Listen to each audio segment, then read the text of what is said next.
Vi ste se obrnili na svetovalnico za izboljšanje kakovosti življenja starejših. S kakšnim namenom? Ja, predvsem je bil namen najti en način sobivanja.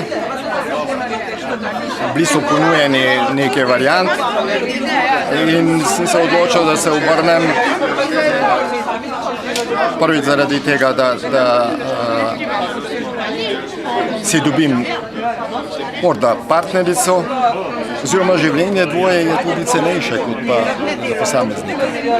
Torej pomeni, da ste prišel s pobudo oziroma željo, da bi preko te svetovalnice spoznal prijateljico ali partnerico, ki bi na nek način sobivala. Tako. Imam odprte možnosti, lahko pri meni, lahko tudi pri partnerici. Sigurno pa, da je življenje si mora človek sam urediti.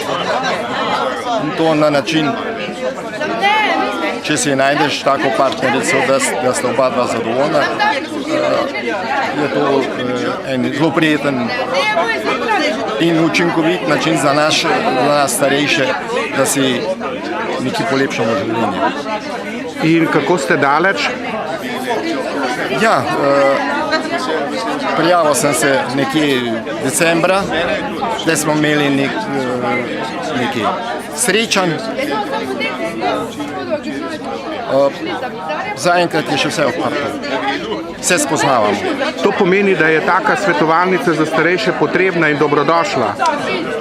Ja, vsekakor, da je to eden boljši način.